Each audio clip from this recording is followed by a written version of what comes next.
Press the Lord. तो आइए आज के इस नए भोर में हम परमेश्वर पिता का धन्यवाद करते हुए आज हम पुनः इस संगति में सम्मिलित होते हैं और आज का हमारा टॉपिक है बाइबल अध्ययन। तो आज हम बाइबल अध्ययन के माध्यम से बहुत कुछ सीखने वाले हैं और इस विषय में हम जानने वाले हैं। तो आप सभी अंत तक वचन को सुने और प्रार्थना में बने रहें। प्रभु यीशु मसीह इन वचनों के द्वारा आपकी अगुवाई करेंगे और आपको बहुत आज ब्लेस करेंगे। तो आइए हम वचन में जाएं। और आज मैं आपसे बात करना चाहता हूं कि हम में से बहुत से भाई बहन हैं जो बाइबल नहीं पढ़ पाते, तो उन्हें मैं सिखाना चाहता हूं कि वो प्रतिदिन बाइबल पढ़ें। और कल रात की प्रार्थना में भी हमने देखा कि बाइबल पढ़ना हमारे लिए इंपॉर्टेंट है क्योंकि ये परमेश्वर की आज्ञा है। लेकिन किसी ने पूछा कि क्या यीशु मसीह भी परमेश्वर का वचन पढ़ा करते थे? क्या वो भी बाइबल पढ़ा करते थे? हालांकि उस समय बाइबल तो नहीं थी, लेकिन जो कुछ था परमेश्वर का वचन, वो लिखित रूप में जो कुछ था, क्या यीशु मसीह उससे पढ़ा करते थे कि नहीं पढ़ा करते थे? तो आज इसी विषय में हम लोग देखेंगे। आप जानते हैं कि यीशु मसीह हमेशा वही शिक्षा दिया करते थे जो वो फॉलो किया करते थे। जो यीशु मसीह ने अपने आप किया, वही यीशु मसीह ने अपने चेलों से करने के लिए कहा, लोगों से करने के लिए कहा। कहने का मतलब, यीशु मसीह दुष्ट आत्माओं को निकाला करते थे, तो उन्होंने अपने चेलों से कहा तुम दुष्ट आत्माओं को निकालो। यीशु मसीह बीमारों को चंगा किया करते थे, तो उन्होंने अपने चेलों से कहा कि तुम भी बीमारों को चंगा करो। यीशु मसीह परमेश्वर की शिक्षा दिया करते थे, तो यीशु मसीह ने अपने चेलों से कहा कि तुम भी ऐसा करो। यीशु मसीह सबसे प्रेम करते थे, तो यीशु मसीह ने कहा अपने चेलों से, हम सब से, कि तुम भी एक दूसरे से प्रेम करो। मतलब जो कुछ यीशु मसीह ने खुद अपने जीवन में फॉलो किया, वही यीशु मसीह ने दूसरों से करने के लिए कहा। एक बार हम लोग देखते हैं कि यीशु मसीह शास्त्री और फरीसियों से बात कर रहे हैं और उनसे प्रभु यीशु मसीह ने कुछ इस प्रकार से कहा वचन को पढ़ने के संबंध में। मरकुस रचित सुसमाचार उसका 12 अध्याय और 26 पद, जहां पर कुछ इस प्रकार से लिखा है, मरे हुओं के जी उठने के विषय में क्या तुमने मूसा की पुस्तक में झाड़ियों की कथा में नहीं पढ़ा कि परमेश्वर ने उससे कहा, मैं अब्राहम का परमेश्वर, इसहाक का परमेश्वर और याकूब का परमेश्वर हूँ। आमीन। दोस्तों, हम यहां पर देखते हैं जब यीशु मसीह बातचीत कर रहे हैं तो उन्हें बता रहे हैं, क्या तुमने मरे हुओं के जी उठने के विषय में मूसा की पुस्तक में नहीं पढ़ा? इसका मतलब यीशु मसीह ने उसको पढ़ा हुआ है। यीशु मसीह ने उस पुस्तक को पढ़ा हुआ है, तभी तो यीशु मसीह को उसका ज्ञान है। और तभी यीशु मसीह कह रहे हैं कि क्या तुमने नहीं पढ़ा? क्या तुमने उस जलती हुई झाड़ी की कहानी में यह चीज को नहीं पढ़ा? क्या तुमने मूसा की पुस्तक में इस बात को नहीं पढ़ा? वो उन्हें समझा रहे हैं, क्या तुमने नहीं पढ़ा? इसका मतलब कि यीशु मसीह ने उस कहानी को, उस पुस्तक को, उस व्यवस्था को पढ़ा हुआ है, तभी वो उनसे कह रहे हैं क्या तुमने नहीं पढ़ा? यीशु मसीह को जानकारी है उस चीज की। जब हम कभी पढ़ेंगे ही नहीं तो हमें कहां से जानकारी होगी? जब हमें पता ही नहीं होगा कि उत्पत्ति किताब में क्या लिखा हुआ है, अब्राहम कौन है, तो हम कैसे दूसरों से कहेंगे क्या तुम्हें पता नहीं है उत्पत्ति किताब में अब्राहम कौन है? लेकिन यहां पर हम लोग देख रहे हैं कि यीशु मसीह को पता है, यीशु मसीह ने पढ़ा हुआ है उस किताब को, इसलिए वो उनसे कह रहे हैं। एक और वचन 10 पद हम लोग देखेंगे, क्या तुमने पवित्र शास्त्र में यह वचन नहीं पढ़ा? यहां पर भी प्रभु यीशु मसीह उनसे कहते हैं, क्या तुमने पवित्र शास्त्र में इस वचन को नहीं पढ़ा है? क्या तुमने व्यवस्था की पुस्तक में तुमने इस वचन को नहीं पढ़ा? इसका मतलब यीशु मसीह व्यवस्था की पुस्तक को, पवित्र शास्त्र को पढ़ा करते थे। वो उस पर ध्यान दिया करते थे, उस पर मनन किया करते थे, इसलिए उन्हें हर एक वचन पता है। उन्होंने कहा, क्या तुमने इस वचन को वहां नहीं पढ़ा, पवित्र शास्त्र में नहीं पढ़ा, जो तुम मुझसे पूछ रहे हो? क्या तुमने नहीं पढ़ा इसके विषय में? फिर हम देखते हैं कि यीशु मसीह जब भी आराधनालय में खड़े होते थे तो वहां पर वचनों को पढ़ा करते थे। यदि यीशु मसीह ने कभी अपने पर्सनल स्टडी की नहीं होती तो वो कभी भी आराधनालय में खड़े होकर उपदेश नहीं दे सकते थे। लेकिन इसका मतलब क्या है कि उन्होंने अपना अध्ययन किया हुआ है, इसलिए वो आज सबसे कह रहे हैं, क्या तुमने पढ़ा नहीं?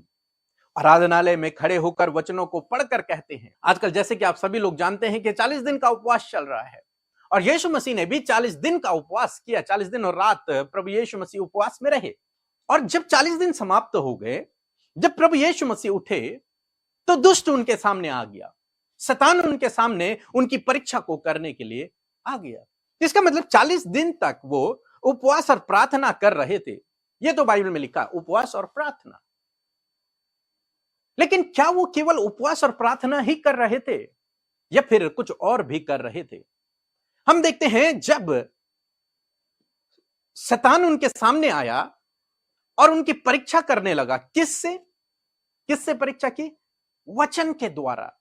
शैतान ने उनकी परीक्षा पवित्र शास्त्र में लिखे गए वचन के द्वारा की। उसने कहा यदि तू परमेश्वर का पुत्र है तो इस पत्थर को रोटी बना दे। उसने कहा इस ऊंचे पहाड़ से तू अपने आप को नीचे गिरा दे तो तुझे स्वर्गदूत उठा लेंगे। वो शैतान परमेश्वर के वचन को कोड कर रहा था लेकिन गलत तरीके से इंटरप्रेट कर रहा था।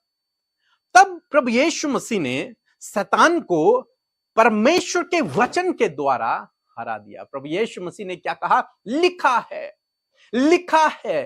3 बार प्रभु यीशु मसीह ने कहा लिखा है। इसका मतलब क्या है? कि यीशु मसीह ने पढ़ा है, तभी तो वो कह रहे हैं कि लिखा है। यदि यीशु मसीह ने पढ़ा ही नहीं होता तो वो कहां से कहते कि लिखा है?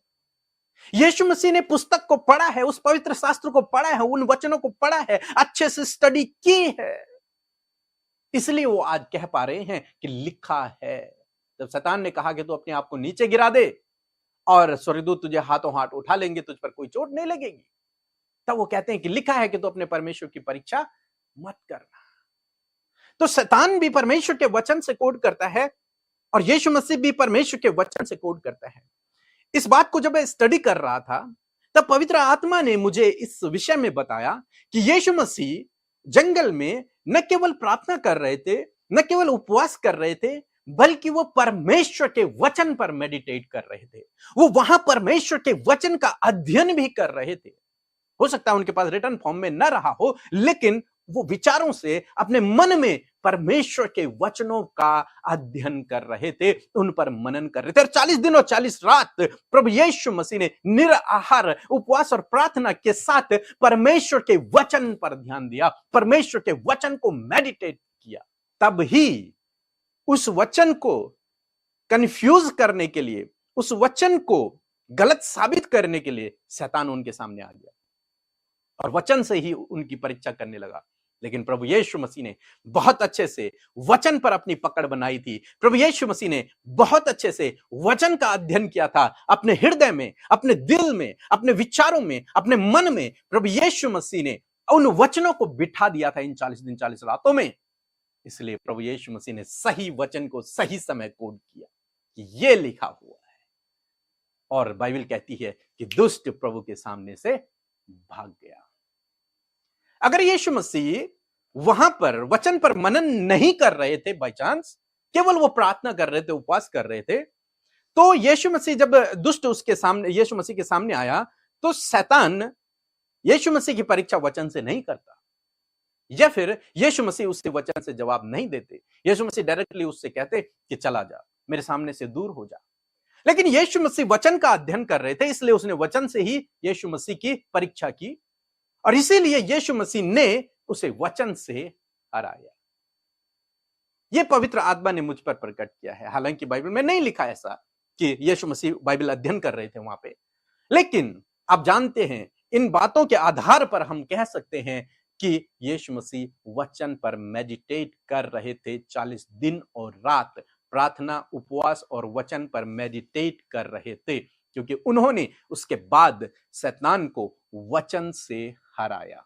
तो दोस्तों, मैं आशा करता हूं कि आप समझ गए होंगे कि बाइबल अध्ययन करना आपके लिए, मेरे लिए कितना जरूरी है, क्योंकि यह परमेश्वर की आज्ञा है और प्रभु यीशु मसीह इसे प्रतिदिन किया करते थे। प्रभु यीशु मसीह ने किया। आप भी यदि 40 दिन 40 रात उपवास में रहे हैं तो मैं आपसे कहूंगा, न केवल खाली पेट रहें, बल्कि अपने खाली पेट को इस परमेश्वर के वचन के द्वारा भरें। इसको खाएं, भोजन न खाएं, लेकिन वचन को खाएं। तभी तो प्रभु यीशु मसीह कहते हैं कि जब शैतान ने प्रभु यीशु मसीह से कहा कि पत्थर को रोटी बना दे, तब यीशु मसीह ने कहा कि मनुष्य केवल रोटी से ही नहीं परंतु परमेश्वर के वचन से जीवित रहेगा। क्यों? क्योंकि जब वो परमेश्वर के वचन को खाएगा तो उसका पेट भरा रहेगा, उसकी पूर्ति होती रहेगी, वचन से जीवित रहेगा। 40 दिन 40 रात तो प्रभु यीशु मसीह बिना खाए जीवित रहे। क्यों? क्योंकि उन्होंने उस समय वचन को खाया। आप भी यदि उपवास में हैं, भोजन न खाएं लेकिन वचन को खाएं। इसीलिए मैं कह रहा हूं कि यीशु मसीह वहां परमेश्वर के वचन का अध्ययन कर रहे थे, और यही आपको करना है उपवास और प्रार्थना के दौरान।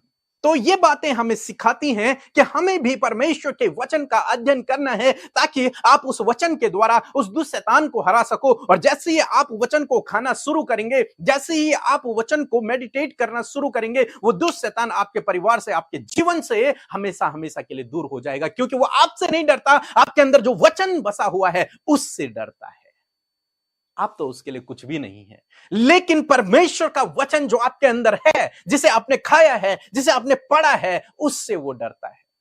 यीशु मसीह के सामने शैतान आ गया, उसे कोई डर नहीं है, लेकिन जब यीशु मसीह ने वचन को प्रोक्लेम किया तब वो भाग गया, तब उसे डर लग गया। ये तो बहुत पावरफुल आदमी है, इसने 40 दिन तक परमेश्वर के वचन को बहुत ही अच्छे से खा लिया है।